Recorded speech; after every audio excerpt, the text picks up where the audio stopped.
Hey everyone, welcome to another $1,000 strap search. I've got my $1,000 in singles here and I'm about to show you what I found. But before I do, let's talk about this week's tip.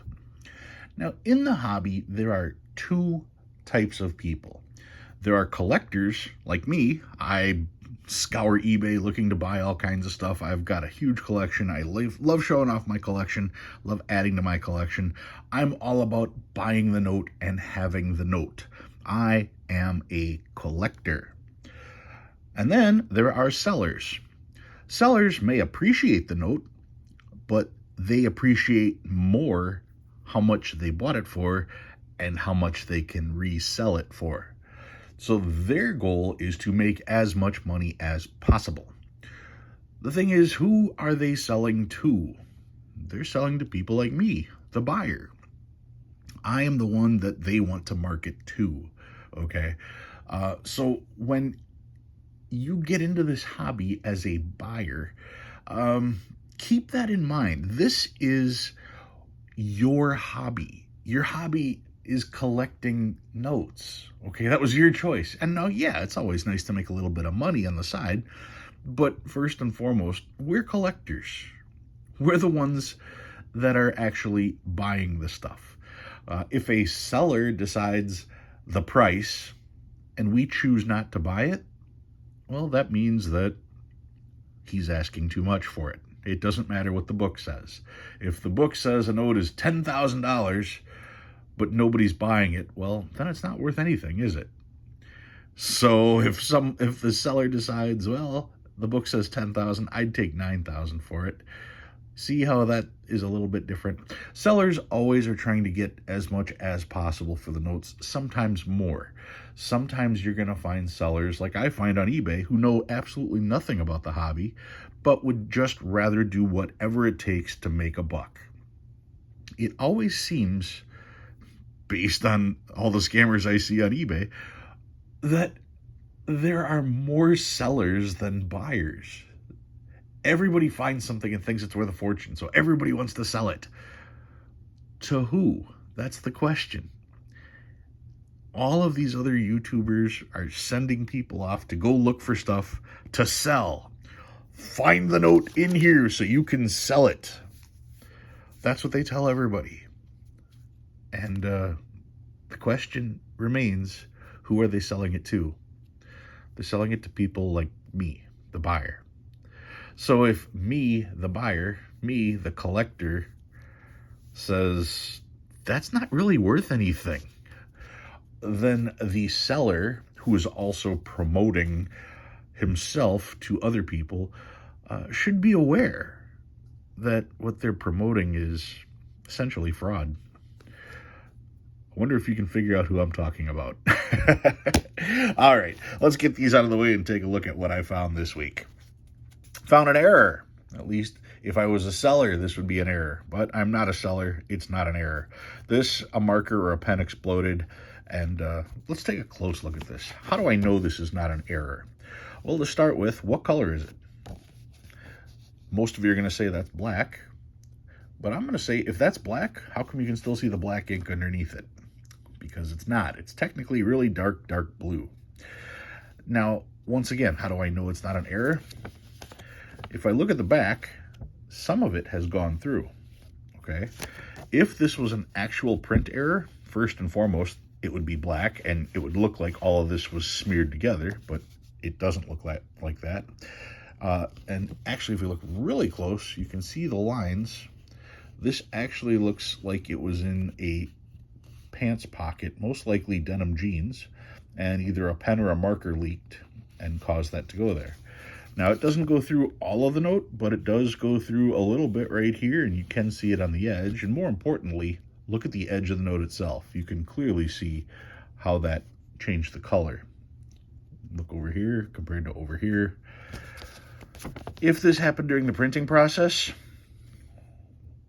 this note is E5, which means there was a note right here. So there is no way that could have possibly ran over the page like that. Remember, these are giant sheets during the printing process. So a seller is going to think they hit the jackpot, whereas a collector, with a little bit of looking, can know that this is not an error. So that's going back in circulation. All right, what do we got here? Trinary, and you guys have heard me rant on trinaries. I collect them trying to match serial numbers. That's it. No additional value. If you think there's additional value, name your price. I have 1,500 of them. So you want to tell me these are $10 a piece? Fine. Give me $8,000 for my trinaries. And if you don't want to do that, then apparently they aren't worth anything. If they were, you'd buy it for half price in a heartbeat. All right, trinaries, 2s, 4s, and 6s. Just wanted to double check. Yeah, 2s, 4s, and 6s. 0s, 2s, and 7s. 0s, 8s, and 7s. So close to 8, 7, 8, 7, 8, 7, 0, 8. So close to a repeater like that, but oh well, what are you going to do? 0s, 3s, and 6s on this one. Quad 3s here. Quad 5s. Quad 6s. Quad 7s. Quad 8s. This one actually has 5 4s. And it's a trinary. 0s, 4s, and 5s. And here we've got a 2017A star note. Always check your star notes, looking to see if they're filled. Another 2017A. 2017A, 2017, 2017, 2013B, but it's not in the range. You want 032 to 096. Anything higher than that is not in the duplicate range. Let's see, another 2013. And then we get some older notes, 2003A, 2003A. I save anything that's 20 years or older. 2003A. Most of these are going to go back in circulation because they're just not in that good a shape. But I do like to show how many I found out of 1,000. 2003. This one's actually pretty nice. 2003, 2003, 2003, 2003. Most of these are all rough. 2001, not an error. Once again, as dark as that is not an error. Not even that. I know it's not an error because I just stuck my finger in it and now I gotta go wash my hands. So that's just dirt, literally dirt on the note. 2001, 2001, 1999. These are really rags. 1999, 1995. Checking to see if it's a web note. It is not. Another 95. 1995 as well. And then I found a 2017 star note. So close to so many different things. It's 0s, 1s, and 6s on a Minneapolis note. So that's just something you don't see anymore. It's got quad 1s. I save trinaries. I save quads. I know people that really like Minnesota notes. And my friend Dennis, who I used to trade with, who unfortunately is no longer with us, if you haven't heard, Dennis would collect 00s. So this note here, probably not worth anything as far as all the other things that I put together. But I used to pull all my 00s for Dennis. He would pull all his quads for me and all his trinaries as well. This note just kind of encompasses all that. So when you start talking about, once again, sellers versus collectors, collect what you like. And a note like this, I would never sell a note like this. I would never buy a note like this. But I found this note. And looking at everything that I've done in this hobby and with the people I've met, this particular note represents a lot of that stuff. So to have all of those things in one note, yeah, I decided to save this note and put it in a sleeve. I'm going to hold on to it. And finally, the last note, this one here is a radar. Reads the same forward and back, 01288210. I always call these radar notes because radar is R-A-D-A-R, spelled the same. But I guess it would be more appropriate for me to call these race car notes. Because race car is also a palindrome. R-A-C-E-C-A-R. So that's just interesting. Anyway, so I found a race car note to go with it as well. What did I pull out this week? Well, this week I grabbed this. Now, this is pretty impressive. This is a small-sized $10 note, and you can see here, series of 1928. The series of 1928, without zooming in, you knew this was a 1928 because right here, the very first 28s that were produced all had a number for the Federal Reserve. This is the district rather than the letter. And if we look, this one is from Atlanta, Georgia. That's District 6, and that corresponds with the sixth letter of the alphabet, which is F. So it's got the sixes in the corners, here, and it's got F for the starting of the serial number, as well as Atlanta, Georgia, District 6 right there. Now, these are also cool because they specifically mention redeemable in gold on demand, which all notes were redeemable in gold on demand. And to be honest, you would have gotten a gold coin, a $10 gold coin, which was worth $10 because we were on the gold standard. The thing is you can still go to the bank today with a $10 bill. Well, you can't go to the bank. You can go to a coin dealer, and you can purchase gold with the money that's printed today. Imagine that. If you have a $100 bill, you can redeem that for gold. They'll give you $100 worth of gold for that $100 bill. People love to say our money's worthless. Then why do all these metal guys keep selling it to us for our worthless money? Doesn't make any sense. Anyway, 1928 small head $10 bill.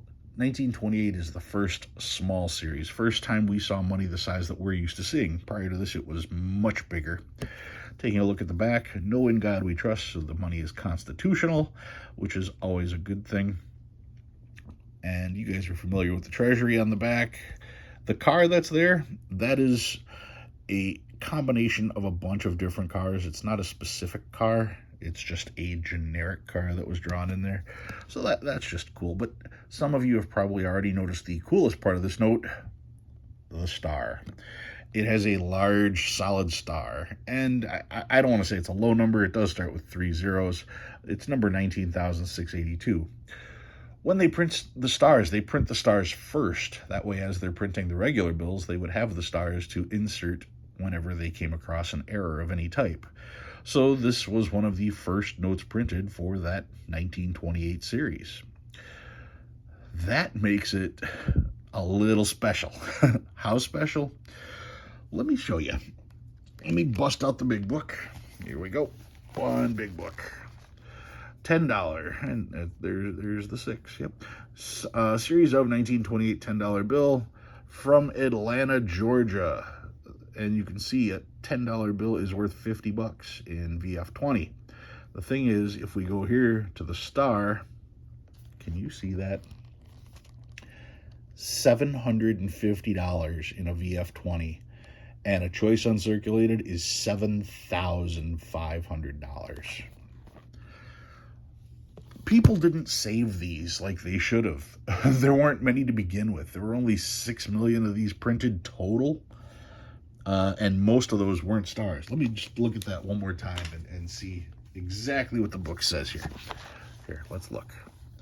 For Atlanta, Georgia, 6.8 million. And you notice that under the stars, there's no number, which means whatever stars were printed were included in that 6.8 million.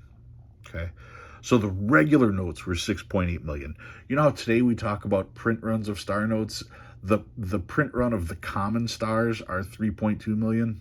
Okay, so 2 print runs of today's 3.2 million stars, that's the total number of notes that they printed from Atlanta. Okay, and of that minute little number, only a small portion of those were stars. They don't even know how many stars exactly. So yeah, you want to talk about rare? There you go. $10 bill from 1928. Star note from Atlanta. Like I said, in a VF20, we're talking about $750 in this particular note. Probably going to go up with the scarceness of stars and all the talk about stars. People are going to go looking for these. All right, if you learned anything new, go ahead and hit that like button. If you like what you see and you want to see more, please subscribe. Love reading all your comments. Guys, thanks for watching. I'll see you next time.